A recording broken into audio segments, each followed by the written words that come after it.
teatro. Ya, pero de todas maneras, ahora mismo Europa, España, no, la Unión Europea, están inmersas en una organización que apoya a la OTAN, aunque Ursula von der Leyen haya criticado en cierto modo ahí en Israel, no, bueno, Israel, perdón, pues yo creo que lo hace poco como para lavar su imagen, ¿no? Con la boca pequeña criticamos los actos contra la población, contra los niños, pero no hay una medida. Yo lo veo como las decisiones de la ONU, las resoluciones de la ONU, que quedan ahí en agua borraja, y los ejemplos los tenemos claramente. ¿Qué ocurre con el Sáhara? ¿Qué ocurre con Gibraltar? Las resoluciones de Gibraltar que decían que Gibraltar es un territorio a descolonizar, y ahí lo tenemos. ¿Eso a dónde ha llegado? A ningún sitio. ¿Por qué? Porque se impone la Realpolitik. ¿Cuál es la Realpolitik? Que Gran Bretaña, bueno, Reino Unido, es un país fuerte dentro de la ONU, encima en la OTAN es de los más importantes, socio, hermano prácticamente de Estados Unidos, y al final son palabras y ya está. Con el Sáhara, lo mismo. Con esta gente, lo mismo. Entonces, son simplemente unos postulados que quedan muy bien de cara a la galería, pero que no resuelven nada. Y yo creo que al pueblo de Palestina se le está dejando tirar, y es lo que comentamos alguna vez, creo que fue en tu canal o en el mío, no me acuerdo ya, lo que yo propuse, ¿no? Que ya después que te mandé yo un enlace de una noticia, creo que era uno de Compromís, que decía que hacía falta una intervención militar de cascos azules allí. Y bueno, y es lo que ha ocurrido en algunos países, que han intervenido cascos. Y podían haber hecho más, pero por lo menos hicieron algo. Y yo creo que esos cascos azules al final salvaron vidas. Hay que decirlo, salvaron vidas esos cascos azules que estuvieron allí en Yugoslavia, ¿no? Pues aquí lo mismo. ¿Por qué no se meten cascos azules para que salven vidas? De ambos bandos, sobre todo sobre todo palestinos, pero también pueden salvar vidas de los otros. Y soldados, que muchas veces son soldados que van ahí con bueno, a lo mejor tienen un bombardeo ideológico importante, pero cuando alguien va a un frente de batalla y se encuentra con la guerra, ya dice, ¿yo qué carajo hago aquí? ¿Qué hago aquí pegando tiros? ¿Qué hago aquí haciendo cosas que no son lógicas, ¿no? Que no respetan la vida de la gente, ¿no? Por mucho que defienda en un estado u otro, ¿no? Es que no sé, yo lo veo de esta manera. Yo no sé, Rafa, lo que tú piensas. A ver, las misiones de los cascos azules se enviaban a zonas de conflicto, sí, para apaciguar los problemas, para intentar ayudar a la población civil, pero también era una forma de tener controlado a los bandos, ¿sabes? En la guerra de Yugoslavia, una de las cosas que quería la ONU era tener monitorizado a los dos bandos. Más allá de la cuestión ideológica, de que apoye a Yugoslavia, a Serbia, al que sea.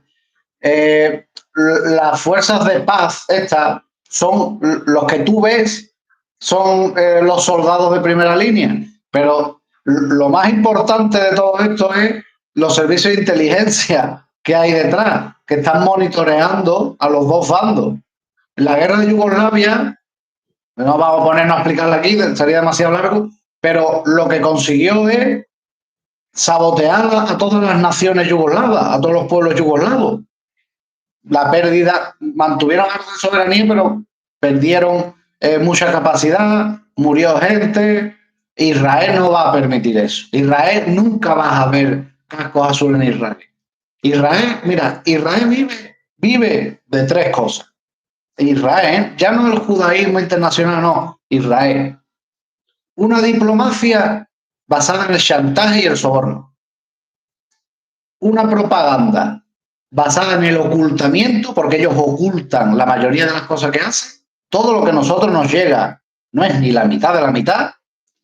Y en tercer lugar, la financiación de grupos a nivel mundial, iglesias evangélicas, la AIPAC, todas estas organizaciones de derecha conservadora, donaciones de multimillonarios cristianos sionistas, y esto lo explica Cruz Sequera, de una forma académica en sus libros Los amantes del Apocalipsis.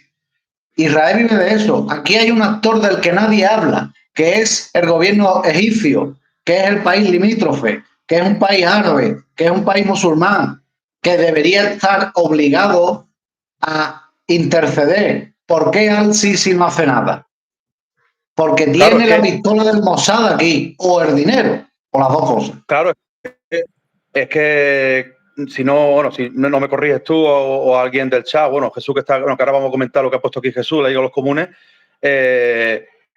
recordar los acuerdos, creo que de Camp David, de 78, por los que se reconocía, Egipto reconocía el Estado de Israel, a cambio de la devolución del Sinaí, que fue ocupado en la Guerra de los 6 días, la devolución del Sinaí a Egipto. Entonces, ahí ya Egipto pues ha estado como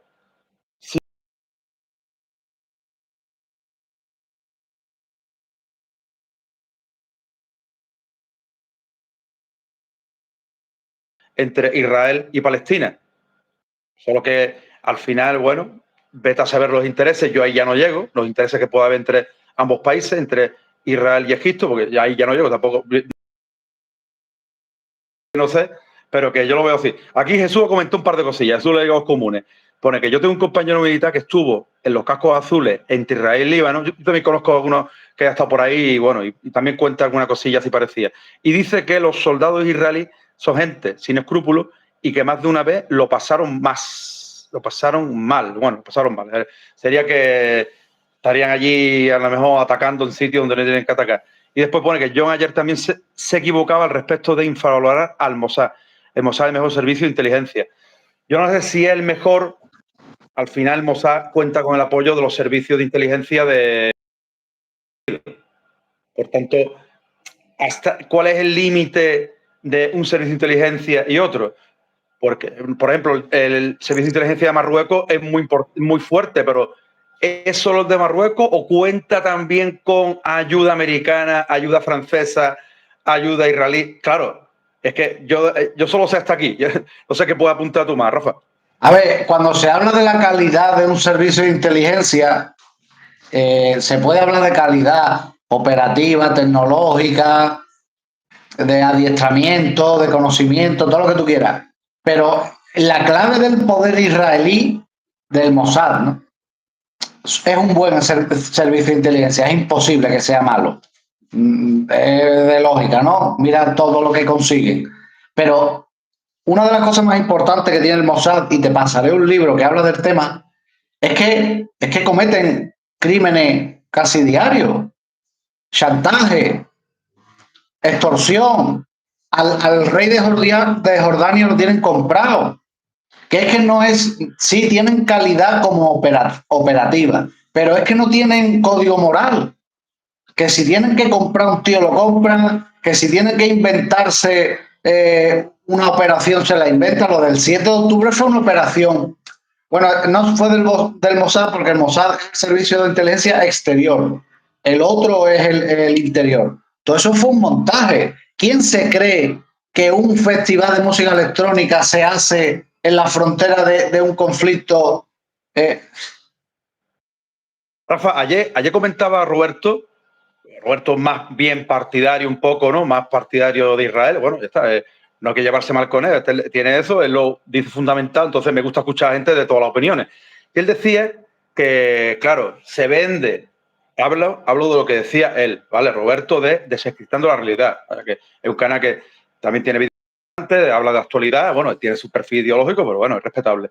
Y él decía que, claro, que tenemos una percepción de que porque sean musulmanes, sean palestinos, como que van a hacerlo todo a lo bestia, a lo bruto, que no son inteligentes, y decía él, es que yo de esto desconozco mucho, ¿vale? Yo de lo que no conozco, yo digo que no lo conozco. Y yo tampoco tenía mucha idea de lo que pasó allí. Yo sé que en paracaídas y pasó lo que pasó. Pero por lo visto, que fueron varios comandos que se vistieron de soldados israelíes y que fueron avanzando y hubo como una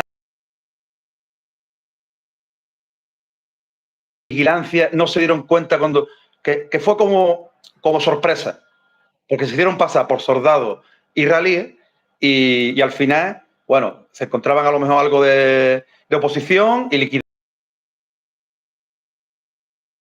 Yo tengo una referencia, hay una serie, claro, una serie pues, pero una serie que es más bien por israelita, que se llama Fauda, y ahí se ve cómo, pues, tanto los israelíes, el comando este de los protagonistas, se hacen pasar por, bueno, palestinos para detener a supuestos sospechosos yihadistas o lo que sea, o integristas.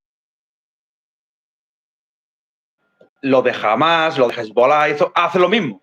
Como que hacen ese tipo de guerra, no sé si guerra híbrida, pero que se hacen pasar por que son los contrarios para intentar, bueno, camuflarse y llevar sus operaciones adelante. Yo ya ahí el 8 de octubre, no, mira, no, estaba yo con la oposición liado y no sé lo que pasó.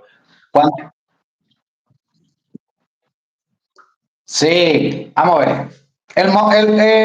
Hamas es una creación israelí. Eso ya se sabe. Y los líderes viven en Qatar. ¿En qué cabeza cabe que el líder de una rebelión, de un grupo revolucionario, vive en un país del enemigo? Pero aquí que estamos tontos, que no nos damos cuenta de las cosas. Hamas es una creación israelí para fomentar el radicalismo islámico, para frenar cualquier posibilidad de un movimiento auténtico y para justificar lo que están haciendo. ¿Vale? Esta gente miente siempre, no paran de mentir. Nadie sabemos exactamente qué es lo que pasó porque no estamos allí. Cuando una persona habla de estos temas, tú, yo, lo hacemos por las cosas que leemos, por los testimonios, pero no estamos allí. Pero que no esté allí no quiere decir que yo no pueda interpretar esto, porque hay un currículum. Israel tiene un currículum histórico y es un currículum de mentiras y de engaños. Tiene una ideología que es el sionismo y que es una ideología expansionista, criminal y supremacista. Es que eso no es una cosa que yo tenga que buscar mucho.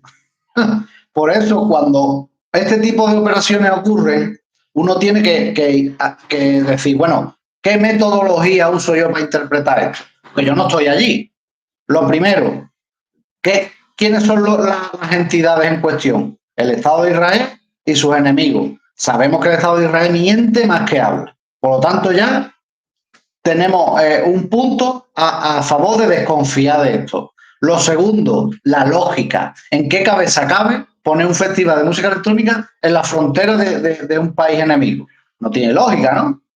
No tiene lógica. Y lo tercero, podemos ver algún vídeo, foto. Los vídeos que vemos es un montón de árabes en un tractor, en moto. Pero tú que me estás tomando a mí por tonto. El ejército israelí no había identificado a esa gente antes de que llegaran. Venga, por favor, es que eso es la metodología. No es que tú no entiendes porque hay que mirar, no sé qué. Tú no estabas allí, yo tampoco. Pero estos elementos de los que te hablo sí podemos conocerlos. Por lo tanto, eso fue una farsa, eso fue un montaje. Tú me dices a mí, ¿qué es lo que pasó exactamente? No lo sé, yo no estoy allí. Pero la metodología para interpretar esto es la que te estoy diciendo. Tú eres profesor de historia. ¿Tú sabes lo que pensaba Napoleón? ¿Tú sabes si sacaba los mocos o no lo sabes? ¿Pero eso te impide interpretar a Napoleón? No, no te lo impide porque hay un currículum, hay una historia, hay unos elementos que tú sí puedes interpretar. Así que Roberto se equivoca.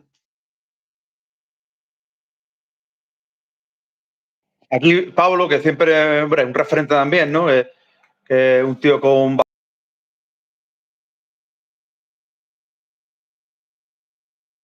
sus capacidades. Pero claro, el hecho de que, bueno, físicamente, 80 territorios, yo no voy a decir ya si con razón o sin razón, pero para mí sin razón, pero bueno, lo digo. Eso es algo fehaciente. El hecho de que fehaciente tiene más capacidad de hacer daño que el rival es fehaciente, eso es algo lógico. Pero algo que es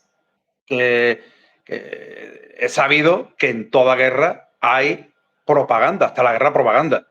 Y aquí, tanto Israel como Palestina, jamás, bueno, también antes podía ser Al-Fatah, la guerra de la información la hacen. Eso que no quepa duda. No quiere decir que todo lo que nos digan las fuentes de Palestina o de Hamas son verdad. Mentiras. Seguro que utilizan ahí montaje. Israel hace lo mismo.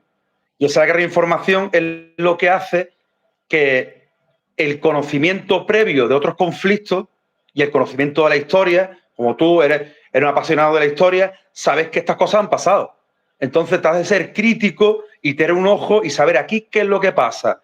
Bueno, pues hay una guerra de información importante, pero sí tenemos que tener en cuenta una cosa, que hay un Estado que está eliminando a otro Estado del cual es que no se ha dejado ni que tenga reconocimiento internacional prácticamente. Eso es algo lógico. Entonces, quien no llegue a esos parámetros quiere decir que una capacidad información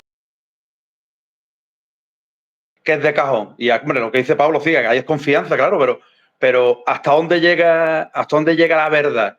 Es complicado, es bastante complicado. Pero lo que sí está claro, y ya dicho por bastante entendido del tema, que tropas de Israel llegó allí y tardó. Un Estado tan militarizado como Israel, ¿cómo van a llegar, cómo va a tardar tanto en acudir allí? ¿Cómo van a tardar tanto? Es que es algo que no tiene lógica, porque hay un grado de movilización, incluso de jóvenes que de 16 a 18 años, que hacen una especie como de preparación premilitar. Hombre, esa gente no va a hacer nada, pero por lo menos coge un teléfono y llama y decir, oye, que ahí está pasando algo. Y que aparezcan un grupo de, yo qué sé, una brigada, que aparezca allí un rato, aparece. Entonces, todo esto está claro que hay algo de falsa bandera ha asistido. Que se le haya ido de las manos, seguro. Pero ¿qué ocurre? Que con el tiempo nos daremos cuenta de las cosas. A lo mejor, si indagamos. Lo que pasa es que siempre el bando ganador, y sobre todo el bando que es el que tiene más prestigio internacional al nivel de publicaciones, de periódicos, de todo eso, intentará crear una narrativa favorable a su discurso. Y el discurso contrario quedará liquidado. Yo no sé. Eso es mi postura, Rafa. Yo no sé si tú lo ves así. Pero si es que esto está muy claro, es el plan Ginón. Si es que hay textos escritos. Pero es que no hay nada ya que debatir. Si es que son textos escritos, el plan Ginón, el expansionismo de Israel, obviamente, pero si es que a nivel internacional ellos tienen el control de muchas naciones, pero es que esto no es... A ver, cuando yo hablo de estos temas, la gente tiene que entender, yo no caigo en un antisemitismo barato. De los judíos son malos, los judíos mienten, ya está, no, no. Me baso en lo que ocurre de verdad. Y lo que ocurre de verdad es que ellos tienen comunidades, organizaciones, básicamente en el planeta entero. Y sobre todo en Occidente. Es suyo, nos tienen cogidos con un collar. Y esto es innegable a nivel propagandístico, a nivel educativo, a nivel de propaganda, de todos los niveles. Por lo tanto, ¿tú cómo puedes ir de víctima? Es que no puedes ir de víctima. Un país así de chico, lleno de enemigos por todos lados. Y nadie ha podido contigo, nadie. ¿Qué? Porque Dios no, Dios no. Los servicios de inteligencia, los políticos corruptos y la ayuda de la CIA para comprar a la mayoría de la gente.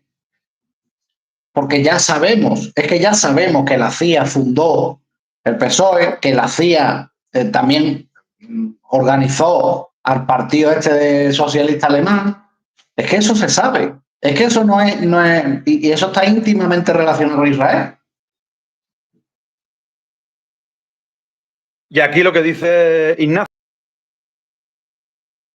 también, y está claro que la equidistancia que mantuvo la Unión Soviética en el conflicto de Israel con los países árabes, aunque a nivel de lo típico, a nivel de enseñanza en institutos, bueno, esta guerra, Estados Unidos apoya a Israel y la URSS apoya a los países árabes, pero yo creo que la URSS vendería armamento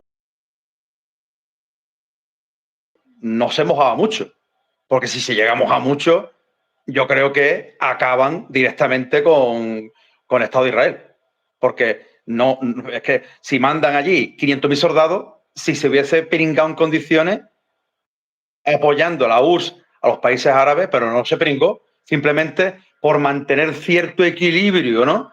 Y cierto respeto, sobre todo en los países basistas de socialismo árabe, pues como lo tienen de referente, decían, bueno, venga, vamos a ayudar a esta gente, pero seguramente, no lo sé, no sé si alguien tú o alguien de aquí del SAL lo puede decir, seguramente la URSS también daría cierta ayuda, que he leído yo por ello, no sé si será verdad, muchas veces lee uno cosas que no son tampoco del todo ciertas, también apoyaría a Israel, porque siempre ha habido una conexión importante de Israel con la URSS. Es más, la URSS, no sé si en la época de Stalin le dio a la población, bueno, israelita, por no decir la palabra esta, le dio una zona allí en Siberia y allí la gente mayoritariamente es de esa profesión religiosa, ¿no? De esa, confesión religiosa, ¿no?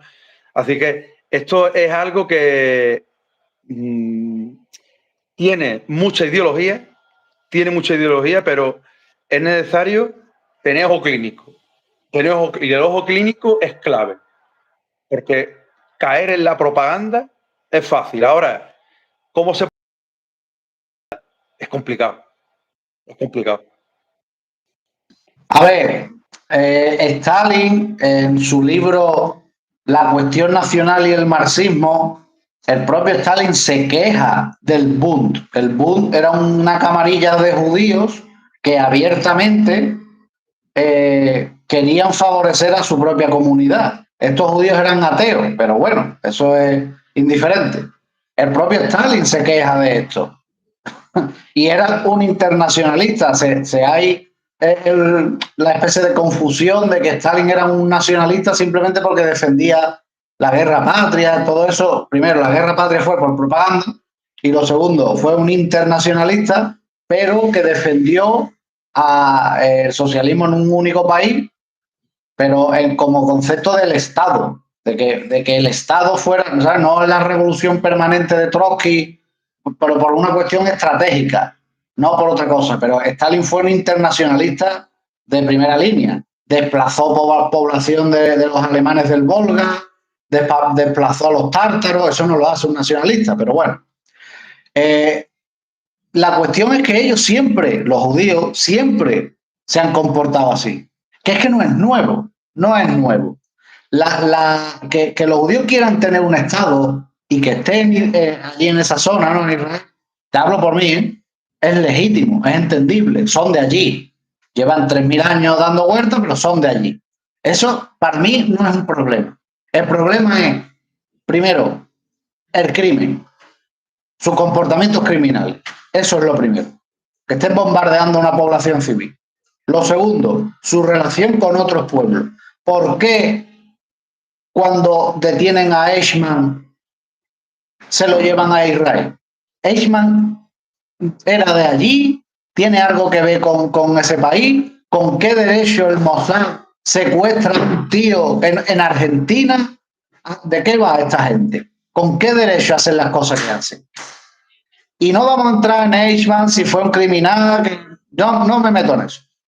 ¿Con qué derecho hacen eso? Es que no entendemos que esta gente no tiene, sí quieren tener un Estado, pero no tienen frontera, que les da igual ir a Siberia.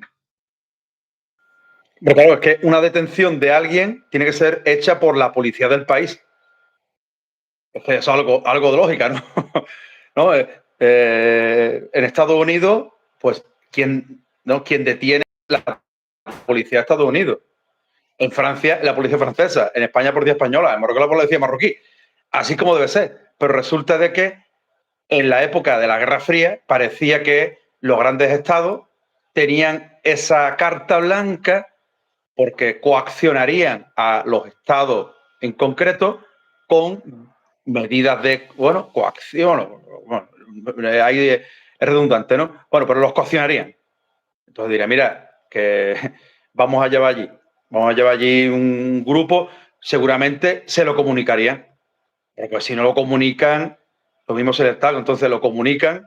Mira, que vamos a llevar allí un grupo operativo, pero hoy en día, según gente que yo conozco de la policía, Guardia Civil, hoy en día, si hay una patrulla de un país que está en otro país, por ejemplo, policías españoles que vayan a investigar a Portugal a alguien por algún tipo de delito, pues tiene que ir acompañado por un policía portugués. Yo soy dentro de la Unión Europea, hoy y dentro de la Unión Europea, ¿vale? Que supone que hay como cierta afinidad. Cuando hay menos afinidad, y sobre todo en la época aquella, pues eso eran injerencias internacionales. ¿Y por qué se dejaban pasar? Pues han pasado porque termina la Segunda Guerra Mundial y hay pues dos países que son los estados fuertes, que los dos eran favorables de la creación de un estado, que al final se aprueba en el 1947 y se hace efectivo el 14 de marzo de 1948, un año más tarde, bueno, unos meses más tarde. Y ya empieza el follón. Entonces, claro, aquí, ¿dónde está el huevo? El huevo, la gallina. Yo lo que veo que, porque estoy leyendo este libro, a ver si me pongo y me lo acabo ya, el del conflicto de Israel-Palestina, y por donde llevo leyendo, parece que poblaciones bueno, de esta confesión religiosa, ¿no? Israelitas, judías, ¿no? Hebreas, ¿no? Se van instalando a partir de la Primera Guerra Mundial, después de la Primera Guerra Mundial, se van instalando en territorio de Palestina o de Eyat Israelí, bueno, el nombre que le ponen ellos. Se van instalando allí, pero viven al margen en una especie de régimen como de apartheid. Eso lo comenta el hombre este, que el libro lo tengo por aquí. Bueno, pero que lo hacen porque quieren, ¿eh? Que no era, Jorge, no era obligación. Lo dice Jorge Ramos Tolosa, ¿vale? No lo digo yo. Jorge Ramos Tolosa tiene una publicación de hace poco. Aquí está el libro, lo pueden ustedes consultar, que no. Y dice eso, dice que van viviendo al margen, viven al margen, empiezan a comprar tierra en aquella zona, pero viven al margen y aparte son protegidos por el mandato británico. Así que ya empieza a crearse ese resentimiento. Las comunidades palestinas de musulmanes y de cristianos, al principio, por ese principio de hospitalidad, lo reciben según este hombre, porque yo no he estado allí nunca, ¿no? No he ido allí nunca, y tampoco de esto, bueno, tengo ligeras nociones, pero no he profundizado. Pues los palestinos, tanto musulmanes como cristianos, recordad que el cristianismo surgió de allí, no surgió en Roma, pues no lo digo por ti, Rafa, evidentemente, que tú sabes más de religión que yo, que lo digo por, bueno, en general, ¿no? Que obviamente muchos de los que lo sigan lo sabrán y sepan más de religión que yo, pero que esa población musulmana y cristiana recibe con los brazos abiertos a la población hebrea, o como se puede decir, ¿no? Que racialmente, étnicamente eran igual, étnicamente eran semitas, lo reciben con los brazos abiertos, pero ven cómo empiezan a vivir en comunidades aparte, ¿vale? Según Jorge Ramos Tolosa. Y eso ya, bueno, termina la Segunda Guerra Mundial y ya pues se lía ya el cacao bien liado, ¿no? A ver, ellos son así, es que ellos son así. Esto no es algo que ya tengamos que dejarlo en duda. Ellos son así, ellos buscan comunidades apartadas. Hay que decir una cosa, no son los únicos. La población china, por ejemplo, cuando normalmente emigra a otro país, hace algo parecido. Pero con una diferencia. La comunidad china normalmente lo que hace es montan sus propias tiendas, normalmente son tiendas de esto de todo a 100 y demás, pero casi nunca interceden en política ni en finanzas. La población china se autorregula sola. Esto ya sí lo digo yo. Si hay que aceptar algún tipo de inmigración, tendría que ser los chinos porque ni se mezclan y casi ni molestan. Eso no quiere decir que sean perfectos.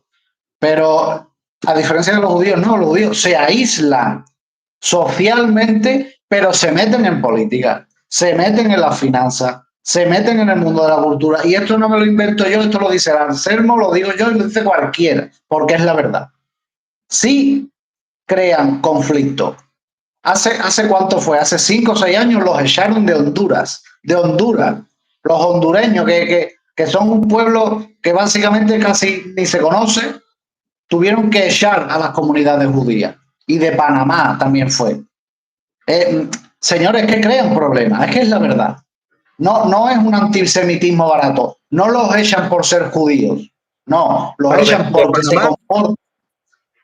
de lo de Panamá, Rafa, me extraña porque Panamá es un país muy proamericano. Yo no lo sé. No, si tú lo afirmas, pero que me extraña que de Panamá. Buscaré la noticia y te la mandaré. Vale, no, pero que no lo digo porque me choca, porque Panamá siempre ha sido un país muy proamericano. Es más, los panameños, no porque haya estado yo en Panamá, amigos míos que por trabajo han estado por allí, bueno, y también por ocio, y dice que allí la gente, tú vas allí a tomarte una cerveza y te hablan en inglés. Es que tienen un concepto como muy anglo, ¿no? Y no sé, ¿no? Pero bueno, que puede ser que haya ocurrido eso, ¿no? Entonces, no sé, la problemática yo la veo de difícil solución, pero de Muy difícil difícil solución. solución. Muy difícil solución. Yo diría que imposible. Porque terminarán aplastando Gaza. La terminarán aplastando. Siendo realistas, no buscando soluciones, que podríamos hablar de 1000 cosas. Siendo realistas, esta gente se quedan con eso. Ojalá me equivoque, pero le lleva saliendo bien toda la vida, toda la vida. Bueno, y Rafa, y cambiando un poquillo de tema, ¿cómo ves lo que está ocurriendo, las noticias estas que salen ahí tanto de miembros de la OTAN como, bueno, presidentes de Polonia, de los países bálticos, Estonia, Letonia, Lituania, de Finlandia, el secretario general de la OTAN, también Sergei Lavrov? ¿Nos están vendiendo la moto de una falsa tensión política o realmente se está caldeando el asunto? Es que llevamos así ya meses. Pues puede pasar las dos cosas, que sea un teatro y que se esté cardeando, porque ellos organizan los conflictos. A ver, el conflicto entre el bloque ruso y el bloque occidental es un conflicto real, pero en las altas esferas, en las más altas esferas, siguen estando las mismas sectas del Chabad Lubavitch, siguen habiendo logias masónicas. Es un conflicto parcialmente falso. Hay una parte que es verdad, porque hay intereses económicos. Hay un modelo que es el que quieren los BRICS diferente al modelo de unipolaridad americana. Ese conflicto sí es real, pero no son dos cosmovisiones enemigas, no, son dos modelos económicos de puro poder político y ya está. Por lo tanto, que se esté cargando la cosa, sí. Que sea todo mentira, no es mentira. Es que tienen que estar provocando esto, ¿sabes? Es por una cuestión de Estado, de poder político, poder económico. Los chinos quieren suplantar a Estados Unidos. Rusia quiere acabar con la OTAN quiere acabar con el modelo ruso, pero que en los planos superiores no hay tal conflicto. Les conviene también. La OTAN necesita justificarse, necesita conflicto con Rusia para autojustificarse. Perdona y no te corto, pero la gente tiene que entender que cuando se crea un sistema no solamente hay conflictos ideológicos, religiosos, también hay un conflicto por el statu quo. Si tú eres un comandante de la OTAN y llevas 20 años comiendo de eso, tú no quieres que la OTAN desaparezca. No solo ya por una cuestión de conspiraciones ni ideología, sino por el puro statu quo. ¿Cuánta gente come de la OTAN? ¿Cuántos propagandistas? Es como dice aquí Ignacio, ¿no? Que no es un conflicto como visional, sino político, algo más superficial, ¿no?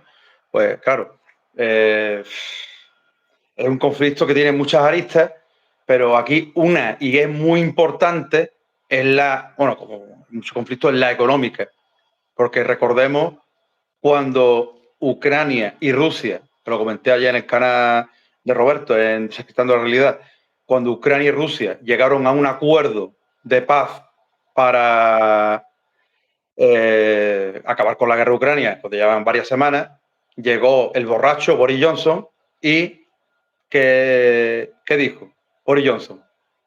Ucrania, te doy lo que haga falta, sigue con la guerra, ¿no? Pues es que eso es porque es una motivación realmente geopolítica y económica. ¿Y quién estaría detrás? Pues estaba atrás Estados Unidos. Estados Unidos, el lobby armamentístico, mueve sus hilos, le tiran al borracho de aquí de la corbata, Boris Johnson va como un perrillo faldero y le hace el trabajo a ese lobby. Venga, métese en guerra, como Inglaterra, bueno, Reino Unido siempre ha tenido esa idea de que es la isla, ¿no?, y el continente, y le importa bastante poco la vida de los ucranianos, de los rusos y de los europeos, pues venga, que se mate a esta gente a costa de que el lobby empresarial gane bastante dinero. Y la City, que también, esto ya tú como lo comentaste en mi canal, no el tuyo, no sé, lo comentaste, pues claro, tanto beneficio, tanto interés, que lo que interesa es hacer dinero. Y como la venta de armas, a través de la venta de estupefacientes y de, bueno, de diferentes otras actividades, pues da mucho dinero, pues hace falta que siempre haya algún conflicto a nivel mundial de una media alta o media baja intensidad, porque solo con conflictos de baja intensidad no hacen nada. Hace falta vender misiles antitanque que valen creo que son los Javelin. Creo que un Javelin vale 15.000 euros, ¿eh? O 15.000 dólares. Bueno, que un Javelin para romper un tanque, 15.000, un pepino de eso. Pues ya ves tú el dinero que da una guerra. Porque después conflictos estos africanos, esto es para vender 4, no sé, cuál es no me acuerdo ya, el subfusil americano, que cuál era, el M16, ¿no era? Bueno, en fin, Sí, el Kalashnikov bueno. ruso, el francés también, que es muy, ¿no? Que para mí que lo tiene la policía española, ¿no? Claro, intentan vender las armas. ¿Y cómo las venden? Con paz, toda la gente cogida las manos. Hay que fomentar esos conflictos tribales en África y fomentar esos conflictos de frontera, de conseguir un territorio u otro, y como Europa, en la parte este de Europa, un polvorín, seguramente en Bosnia se líe el taco dentro de poco. En Bosnia, con esa República Serbia de Bosnia, de la República Expresa, que esa expresa, ¿no?, tiene, creo que una Impronunciable. impronunciable, bueno, pero la República de los Serbios de Bosnia, ahí posiblemente se dé otro conflicto, lo generen, agentes internacionales generen, calentando, con publicaciones, que fulanito ha dicho esto, que menganito ha dicho lo otro, ¿para qué? Venden armas, la gente allí se mata unos a otros y consiguen beneficios. Porque eso lo dices tú en el canal, en Bosnia, no, lo dices tú, lo dijo mi amigo Fran, ¿no? De decir que lo entrevisté, que en Bosnia, allí no manda un bosnio, allí manda un representante de la Unión Europea, que el que tiene que aprobar y tiene derecho de veto sobre las decisiones del Parlamento bosnio, que va por cantones, 10 cantones pluriétnicos. Bueno, que aquello lo tienen fácil para encender la chispa y que se líe la guerra. O Rafael, no sé, Mira, no sé si... no, tengo 10 minutitos. Venga, vale. Una